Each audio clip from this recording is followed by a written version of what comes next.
आहे सर्वांचा आपले यूट्यूब चॅनल टार्गेट स्पर्धा परीक्षा तलाठी भरती संदर्भात महत्त्वाचे अपडेट आहे।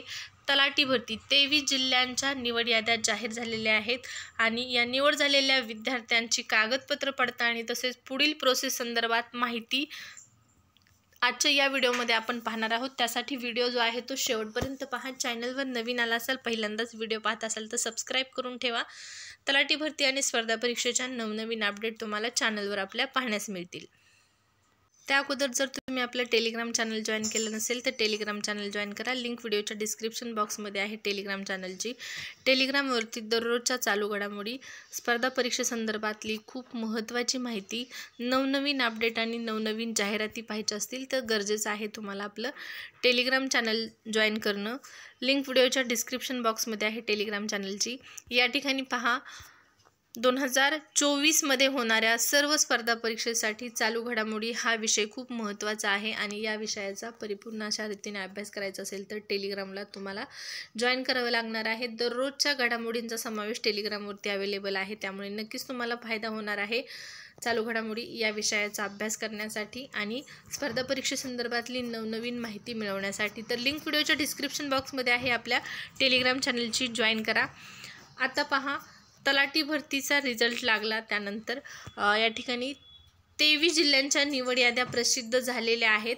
आता या निवड झालेल्या विद्यार्थ्यांची जी पुढील प्रक्रिया असणार आहे ती कशा प्रकारची असणार आहे, कागदपत्र पडताळणी संदर्भात असो किंवा पुढची जी संपूर्ण प्रक्रिया आहे या संदर्भात माहिती पहा। पुढील प्रक्रिया जिल्हा स्तरावर पार पाडण्यात येणार आहे। भूमी अभिलेख विभागाच्या संकेतस्थळावर अंतिम निवड यादी जाहीर झाल्यानंतर आता पात्र उमेदवारांना पुढील प्रक्रिया पार पाडावी लागणार आहे।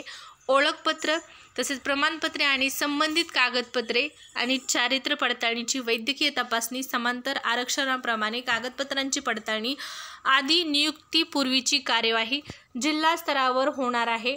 याचे संबंधित जे वेळापत्रक आहे जिल्ह्याच्या संकेतस्थळावर प्रसिद्ध करण्यात येईल, असे भूमी अभिलेख विभागाच्या अतिरिक्त संचालक तथा तलाठी भरती परीक्षेच्या राज्य समन्वयक सरिता नरके मॅडमने दिलेली आहे। या ठिकाणी पाहू शकता, तर निवड झालेल्या विद्यार्थ्यांची जी पुढील प्रक्रिया असणार आहे ही संपूर्ण प्रक्रिया जिल्हा स्तरावर पार पडणार आहे आणि कागदपत्र पडताळणी असो, चारित्र्य पडताळणी असो, या ठिकाणी वैद्यकीय तपासणी असो, समांतर आरक्षणाप्रमाणे कागदपत्रांची पडताळणी इत्यादी जी आहे नियुक्तीपूर्वीची जी काही पूर्व प्रोसेस आहे ती जिल्हा स्तरावरच होणार आहे आणि या संपूर्ण प्रोसेसचं त्या जिल्ह्याच्या संबंधित संकेतस्थळावर, या ठिकाणी पाहू शकता संबंधित जिल्ह्याच्या संकेतस्थळावर तुम्हाला हे वेळापत्रक भूमी अभिलेख विभागाच्या माध्यमातून प्रसिद्ध करून देण्यात येणार आहे। तर निवड झालेल्या विद्यार्थ्यांसाठी त्या जिल्ह्याच्या संकेतस्थळावर ऑफिशियल वेबसाईटवरती तुम्हाला तुमच्या कागदपत्र पडताळणीचं वेळापत्रक असो किंवा पुढची जी प्रोसेस असणार आहे त्या सर्व प्रोसेस संदर्भातले वेळापत्रक प्रसिद्ध करून देण्यात येणार आहे। भूमी अभिलेख विभागाच्या माध्यमातून देण्यात आलेली ही माहिती आहे। तर विद्यार्थी मित्रमैत्रिणींनो, सर्वांना शुभेच्छा आहेत। 13 जिल्ह्यांच्या ज्या निवड याद्या आहेत त्या पेसा क्षेत्रांचा निकाल लागल्याच्या नंतर लागणार आहेत। आता फक्त 23 जिल्ह्यांची प्रोसेस सुरू आहे आणि ही प्रक्रिया संबंधित जिल्ह्याच्या वेबसाईटवरती पार पडणार आहे, अशा प्रकारची माहिती दिलेली आहे। तर या व्हिडिओमध्ये इतकीच माहिती। धन्यवाद।